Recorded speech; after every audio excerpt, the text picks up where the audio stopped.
Hi. So several of you have asked, how do you set up your setup day for Zoom?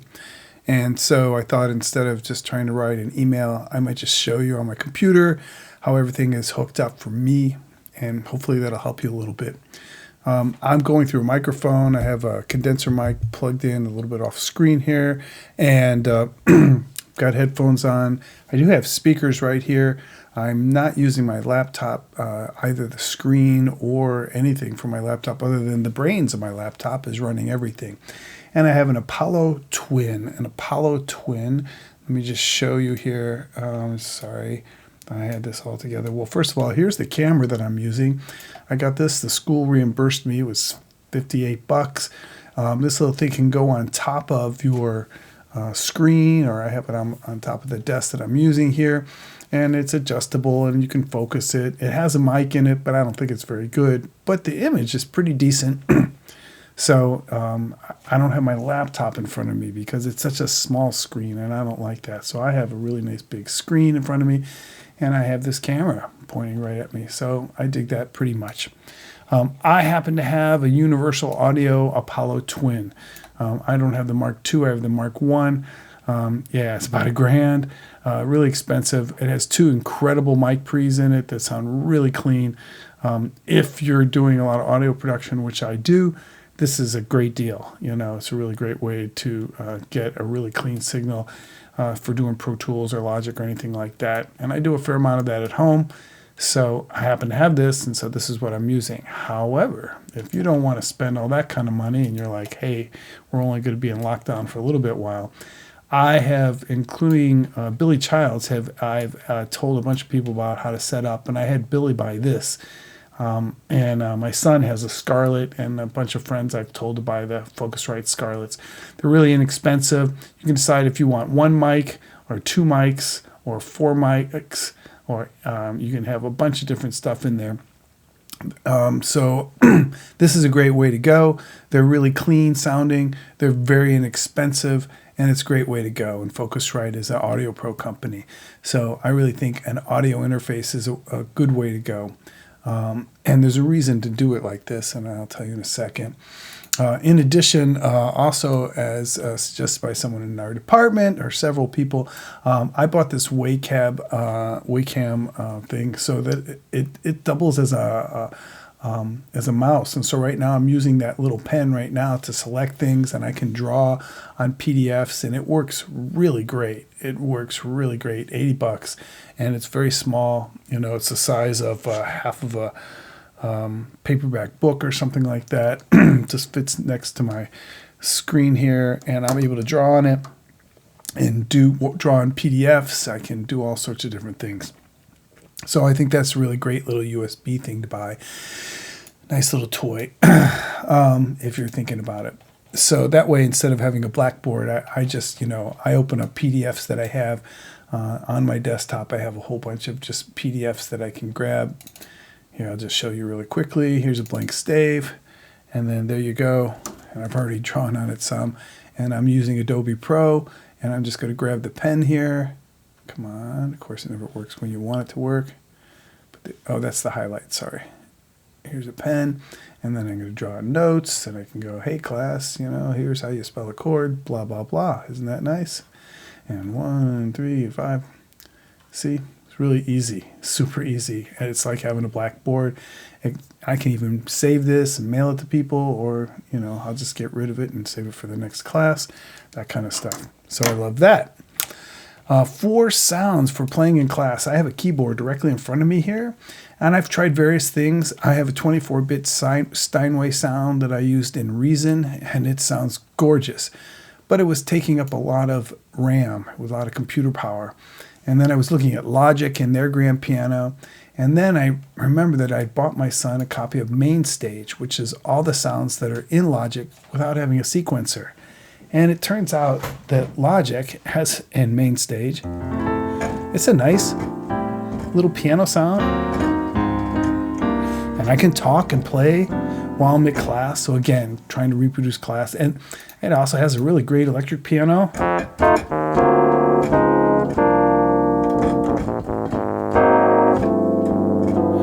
And you can control the reverb and all this kind of stuff. I set up these two as a preset for me. So any class, I'm either playing a acoustic piano or electric piano, but they have a bunch of other sounds too. And it's cheap. It's under $100. It's like 40 or $40, I think, main stage. And there's no learning. It's just bam, Now, when I have audio of anything, so I go into the preferences of the audio, and because I have this universal audio, I tell my output of that device to go to there. If I'm in my studio here at home, it plays through my speakers, which are plugged into this audio interface, but also this is super great for Zoom. So this is going to my audio interface. It's how you're hearing me now. There's no there's no speakers that are on right this moment, so you can hear that. And when I'm playing iTunes, then you can hear this.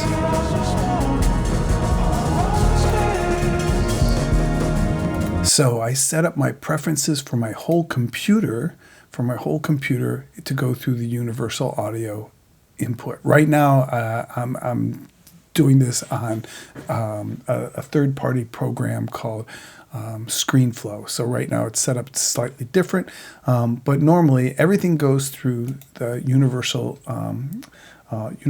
also my audio device. Same thing with when I have Finale. If I want to play Finales for students, then I go to the setup for Finale in the audio, and I go device setup, and I go audio setup, and you can see it's going through my universal audio. So this is great. And then when I play, then I'm talking in class. There you go. And I can adjust the volume, so I turn it down a little when I'm talking, so I can talk and play things for the students at the same time, just like I did in the meeting today. I was talking and playing stuff at the same time. And the same thing, you can notice that I don't have my iTunes turned up all the way. It's plenty loud enough when I have it playing about somewhere around halfway, And I have to adjust this. I have to work on this. So what this involves is me going into Zoom and then record a demo meeting. I just set up a meeting with just me in it, and I play, and I go test 1, 2, and I go to this. And there's a lot of different ways that you can do this. You can go into the Zoom app, and when you're in the Zoom app, then the preferences are right here. And there's 2 sets of preferences. You can go right here and you can test your mic, and you can record and talk and play and see how that's all working. And you can check your video, and you can look in there and see if everything looks okay and if all that's going good. Now today, Kevin was talking about some audio preferences that are in the advanced setting, and he was so that echo cancellation is there, and then you can also, which is I put on auto, and then one of the questions is, the high level audio, do you want to have enable original sound? Now I do that because there's less compression of going on and play stereo audio when I do this. I have not found any problems with this at all. So I don't have the experience that Kevin was talking about, but for me this works out great because I play a lot of different things in class from recorded audio. So I find that to be a pretty good way for that to go. By having everything going through, now you should also know, by the way, that there's another set of preferences that are on the Zoom site, so that when you log into Zoom, when you're going into class, let's say, and you're going to go to the Zoom portal, let's get rid of this right now, and you go and sign into Zoom portals. In here, there's also a place for your settings, and they're more detailed here for the recording and for the meeting and stuff like that. You should go through all these and check these out. There's a lot more here. You can see some things we don't have a choice anymore about. They've already been set up by Berkeley to be in a certain way, but it tells us how to go. And in terms of, let's see, I'm just trying to see where the audio type. Maybe they have moved these things now. It might not matter as much, but there are some settings here in terms of, like, for instance, I love having this sound notification when anybody comes or leaves the room. It does a little beep. I love that. That's a really good one to have, so you can be in control during there. And who can share? You can change all that. I let all my students share and stuff like that. All this kind of stuff. So there's lots of different things that you should check out here that are not in the regular program, that are the settings. And of course, all your recordings show up here.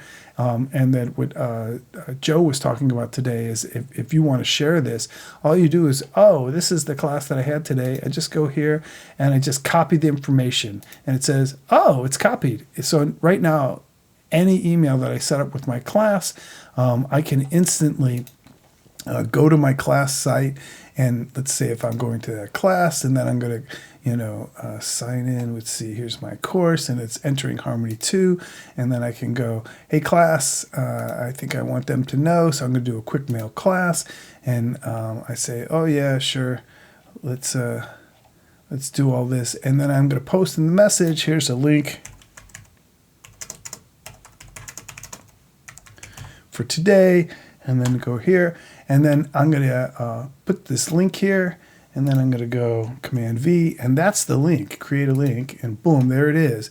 And it says what it is because I've named all my Zoom classes, by the class they are, and all they have to do is click on this, and boom, they're going to come right to it, and so it'll be really great. So that's how I do that. And if you haven't set up Zoom yet, then I'll show you that when you're editing any of your classes, if you don't know about that, you turn the editing on, and if you haven't set up a Zoom meeting, what you can do, it's new. You're going to add an activity, and they have a new window now for this. And here's all the activities that are there, and I've made a shortcut. Start one for the Zoom meeting, and then you can do the Zoom meeting here, and you just give the name of the class, so this is my class. It's it's H2 Tuesdays and Thursday, boom boom, and then display description on course page, there you go, and you're going to say, oh yes, it's reoccurring, so then you don't have to worry about the start time, and it's just going to give you a code for this. And you can do, like enable the waiting room. Do you want to do that, or do you want them to just be able to come into class? And you can change this after the fact. I just did that today, in fact. And by doing this, you'll be able to set up quickly a Zoom thing, and it'll show up right on the OL. And I'll show you what that looks like. Right here on the OL I created for each of my classes, here's my Zoom link for the class. And actually what I did is I copied it right here. Here's the Zoom link. So I copied these numbers after the J, before the question mark. That's the session number, right? So what I did is it's right there down, right at the top of the page for the students to check right here. There you go. It's right there. But I also put it at the top of my page. And here, I just copied it down. There it is. There's the Zoom link. And so students can just, go to the class they're supposed to go to. And I can do this too. I go to the class I'm supposed to, click on it, boom, there you go.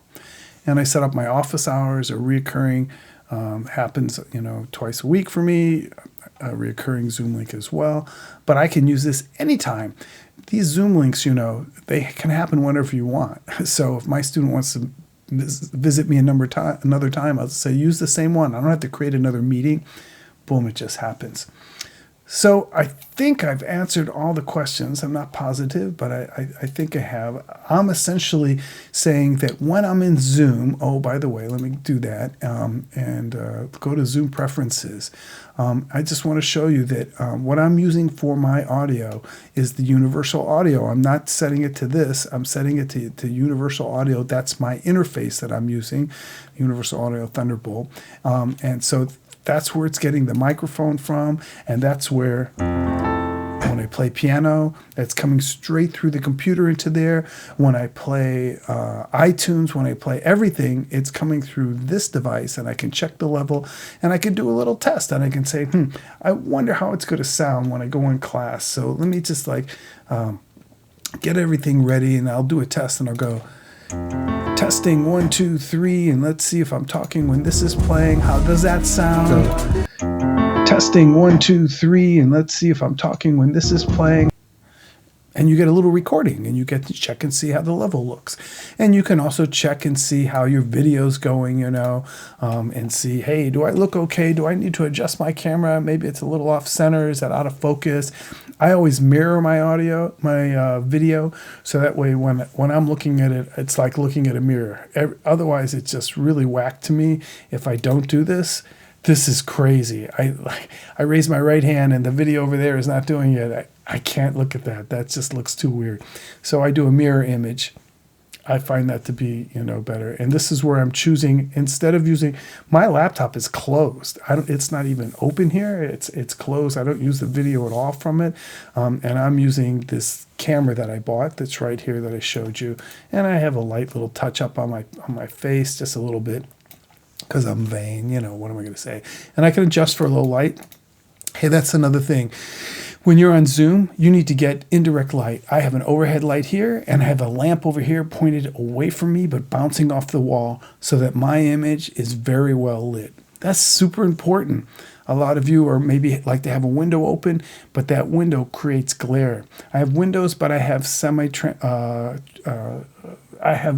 blinds going across them, so they let in light in the room, ambient light, but it's not direct sunshine, because that looks really bad on image. Perhaps you've seen from some of your students, it's like that. So I would say you need to adjust and make sure your face is frame center. Make sure, I would advise against talking right on a microphone. Like the first time when we were going online, I was like, "Hi, this is Dave Harris. Welcome to my class." And I had the total FM voice, and the microphone's right in front of my face, and no one can see my face. And that's just, I don't think that's so great. So I have a condenser mic that has pretty darn good pickup, and I have the gain turned up. And because I have a decent mic pre on there, it's not too hissy. And I have a little bit of compression built in there because I can do that, but you don't need to know how to do that. And so I am now, easily a foot away from my mic. But in a recording studio, you can be a foot away from a mic and have decent sound. But I don't have the speakers on because that's potential for feedback and also for echo.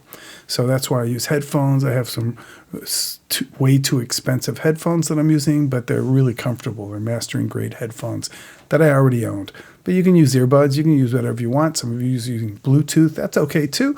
There's a slight delay and slight compression in Bluetooth, but whatever you got, right? You can, it can be anything. And certainly there's many other different ways for you to do this, but this is what works for me. The key, whatever your interface is, plug a mic into that interface, have an external mic, use headphones coming from that interface, route all your audio in your computer through that interface.